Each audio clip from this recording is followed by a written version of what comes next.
This is Shaun Sport in podcast form. Hey, this is perfect, Nat, because Merrick's going to join us for a bit of sports chat here to get Love through. it. Hey, Merrick, first of all, I want to bring your attention to the golf at the moment. So it's been gearing up to the Tour Championship worldwide in the USPGA, and this weekend, they've just kicked off yesterday and this morning. The prize pool at the Tour Championship is $100 million, $25 million US. So is what won you by and the Rosso winner. we're getting at Nova. Yeah, a bit shy of that, yeah. So I know what it's like to be a professional golfer. Just do Sydney Breakfast Radio and Nova, take all the cash and run. Did you have did you pay tax in another country? Is that how you do it? Yeah, I'm not an Bermuda. idiot. That's why they call me Merrick Barbados. Exactly. How good's that to do? That's If you a want your lot of- kids to be able to be successful, you just got to narrow it down, Yeah. send them to the golf course every day. That's it. It's Yeah. not overwhelming in terms of exercise. Well, I never understood this, right? When you see parents with really high achieving children, right, and you look at it and you go, that's great. Right, but they're playing the violin, and here's the hot tip. Like, don't get me wrong, she's a 9-year-old, and she is incredible Yeah, at that's violin. right. The thing is, violin is a $1,500 a year gig. That's Yes. it. That's your Yes. ceiling. Couple there. of weddings as a That's it. string You're ensemble. not making money. You're not Yeah. making money. No one ever just goes, oh my God, you know that person who's the violinist? They are raking it in. No one ever says that. Get into Just golf. Andre Yes. Rieu. That's Yeah, it. That's it. But even if you're a dud, you're still going to make great money in Yeah. golf. Yeah, So, most you know, definitely. you're- And you can play when you're old because they have the old fogies It just keeps rolling on. competition. You've got kids. Have you pushed them into any sporting endeavours? Yeah, I tried to get my son to play AFL. And I was his coach, his junior coach for a few years, and then he lost the love of life Because that was directly... because his father was the coach, and Yeah. I'd be yelling at all his Shaun- mates, and he'd be Shaun going, did "Why?" this to Yeah, his he'd go, kids "Why are too. you yelling at his mates?" And I go, "Because I take everything too seriously. Do we not understand this?" Have you Yeah, not met me? absolutely. I take this all too seriously, and it was great because I was co-coaching with another guy who's loved AFL as well, and he just went, this is just old school coaching methods, just yelling Yes. at the kids and being really You like thought you were a Kevin dad. Sheedy. Yeah, Yeah. it's just like unnecessary, but it was good. I never got asked to leave, which was good. My son asked to leave, and I was like, Yeah. all right, well that means He asked for a he trade. did. He asked for a trade. No, seriously, he did. He wanted to go to another footy club, and I said He Christian but I said- Petrarca'd it. and I said, yeah, exactly. For his mental health, he That's it. needed to go to a different He club. said, I've got to go. I've got diminishing returns on my mental health because of my father. And he said, can I get a trade to another club? And I said, only if I can come and coach there. And he goes, no, you're the problem, Dad. Dad, you're the problem. Merrick, when I was coaching, I've coached a couple of my sons only for a couple of years each, and I, on purpose, every now and then, I just give them a spray out of nowhere just to make sure that everyone knows everyone's on equal That footing. you're not paying favourites. Yeah, so they come in and he Yeah. might be going all right, but I just launch into him out of nowhere just to keep him on their toes. Sean Yeah. also Good was tactic. officially sanctioned by the league. Twice, different years. Yeah, once I was Really? suspended. That is so... my levels of respect have gone through the roof. Like, I always thought you're a great bloke, but now I'm like, this is great. Yeah. That's sanctioned twice. Yeah. Well, one time I was suspended, and then I went along to the game, and I had to stand on the sidelines. And then when I walked out to the assistant coach who took over, and he was given the quarter time spiel, and I walked out to hear it and be one of the parents, and the official came and said, "You're not allowed to within 20 metres of the boundary line." You've been given a perimeter. Oh my God! Do you know who else gets perimeters? Yeah. Bad people.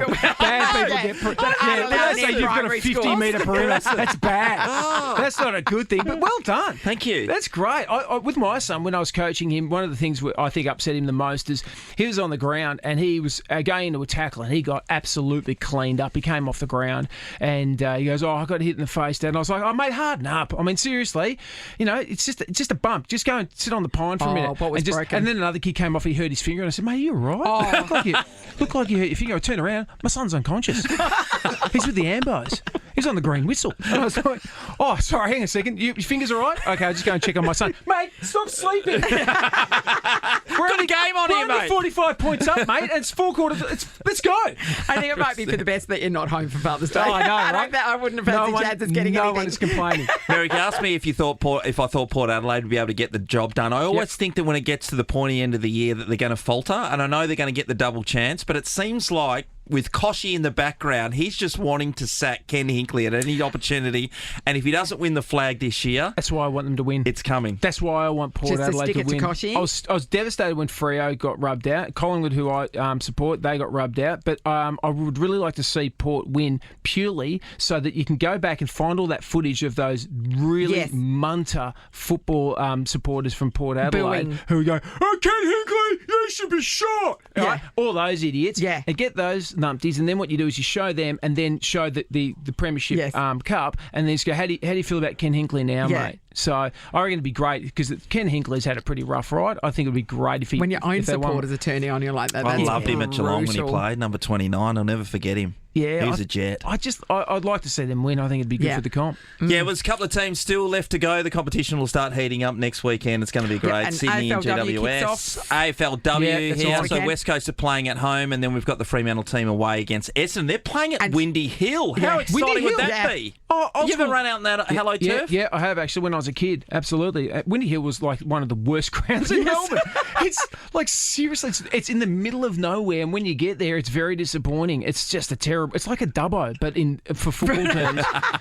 And you get there, and it's a terrible ground. But good on them for playing there. Yeah. Someone's got to Yeah. play there. It's Yeah, not gonna that's be right. me. Exactly. And I mean, unrelated, really. Nobody really cares here, I know. But my friend Helen's daughter, Lucy Cronin, is making her debut for the Pies this weekend. Awesome. Tonight. Yeah. Fantastic. Yeah, That's Good on great. yeah, Oh, yeah, good that's luck. good, isn't it? Oh, that's awesome. Nice. All right, We're well, done. Merrick, thank you. Thank You've you. got gigs. I love that. Hardly That was a any- great chat. Hardly any left. Yeah, tickets for tomorrow afternoon and tickets for Sunday. All the other shows are sold out. And it is Guide to Wine Volume 2 at the Record Bike. Go to grapesandmeth.com.au. I just do my own plugs. Moshtix.com.au. Moshtix, all right. Go to Moshtix, whatever. I wouldn't have a clue, would I? Come in here to plug my show and completely forgot. Start talking about football and being a bad parent. All right, I'm going. See ya.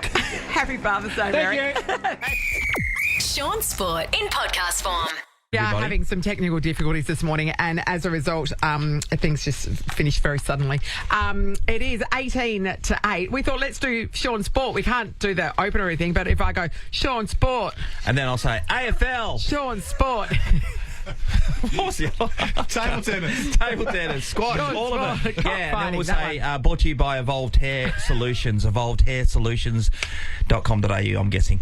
By the way, the AFL awards were on last night, so it was a really good watch to see how many West Australians were given the opportunity to be selected. And when I say West Australians, from our teams, West Coast Eagles and the Fremantle Dockers. So Luke Ryan and Caleb Sarong were both given their second jackets to join Amazing. the All-Australian team.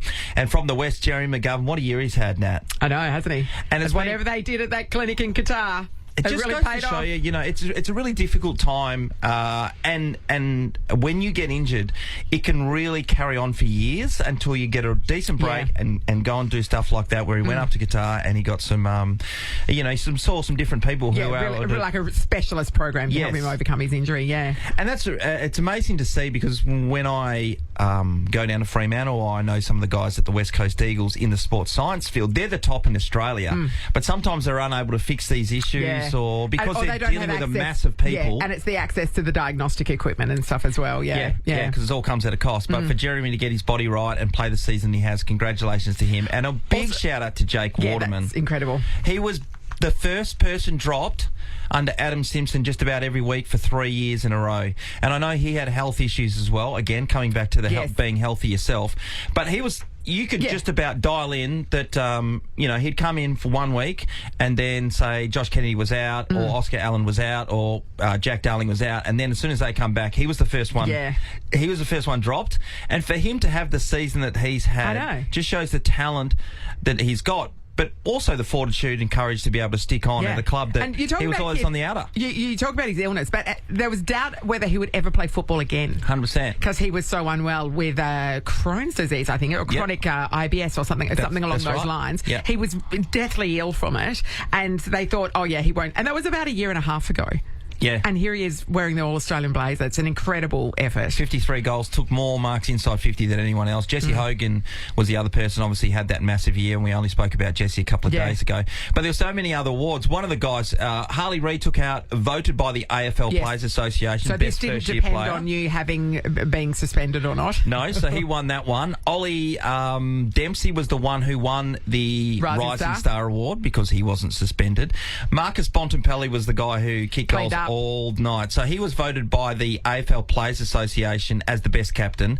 He was All-Australian captain. All-Australian captain, and he won the MVP award as the player's best player of the competition. As voted by the Players Association, And so I was watching TV last night, and I think his missus' name is Nella. And when I was when the Western Bulldogs were stuck over here for the year that they played in the grand final against Melbourne, Marcus was one of about 5 players who stayed longer than the season.